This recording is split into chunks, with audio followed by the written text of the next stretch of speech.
Welcome to People Should Think, not people should agree, not people should obey, not people should follow, people should think. Question that has been sitting in the back of my mind for years. If there is a creator, what would that creator actually want from humanity? Most religions give a similar answer: worship, prayer, obedience, submission, acknowledgement. The idea is simple. We exist because a creator made us, therefore we should spend a significant portion of our lives praising that creator. But I want you to think about something. Really think about it. The observable universe contains trillions of galaxies. Each galaxy contains hundreds of billions of stars.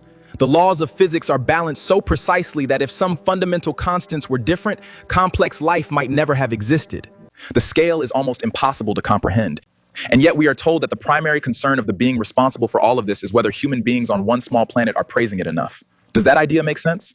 Maybe, maybe not. But it is worth examining. Because if a creator exists, surely the best clue to what that creator values would be the universe itself. Not what people say, not what traditions say, not what I say, the evidence. Let's look at what the universe actually does. For billions of years, it has moved from simplicity toward complexity. Simple particles became atoms, atoms became stars, stars created heavier elements, elements formed planets, chemistry became biology, biology became consciousness, consciousness became intelligence. The pattern appears consistent. Greater complexity, greater capability, greater understanding. Whether that pattern is intentional or not is a separate debate, but the direction is observable. Now here's the interesting part. Where does worship fit into that process? A star doesn't worship, a galaxy doesn't worship, a planet doesn't worship. Even life itself existed for billions of years before humans showed up. But intelligence keeps appearing as a bigger and bigger part of the story. The ability to understand, the ability to ask questions. Now, before we continue, go to Amazon Kindle. There's a book named Ages of Intelligence, and it covers this and more. So what if intelligence isn't an accident? What if it's the point? Think about parenting. Imagine you spend 20 years raising a child. You sacrifice your time, your money, your energy. You give them every educational opportunity possible. What makes you proud? The fact that they constantly thank you, or what they become. Most parents would probably say both matter, but really, they are just beginning. But if they had to choose one, they'd rather see the child use the gift than spend every day talking about the gift. The use is the acknowledgement. The achievement is the gratitude. The growth is the respect. Now scale that idea up. If a creator gave humanity intelligence, perhaps the greatest form of appreciation isn't praise. Perhaps it's using the intelligence.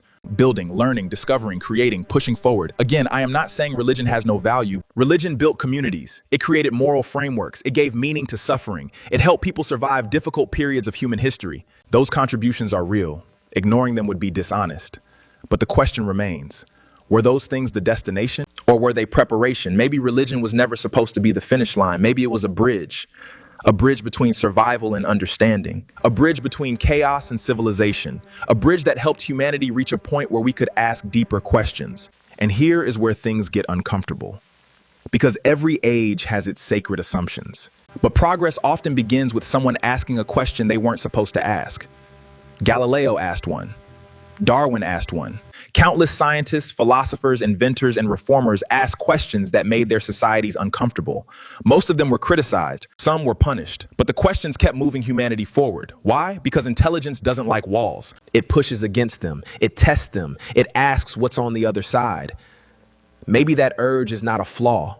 Maybe that's exactly what intelligence is supposed to do. Maybe the person who cannot stop asking why is not broken. Maybe they're participating in the most important human activity there is, the pursuit of understanding. And maybe that's what a creator would actually want, not blind agreement, not endless praise, but the full use of the mind we were given to explore, to discover, to build, to understand, to become.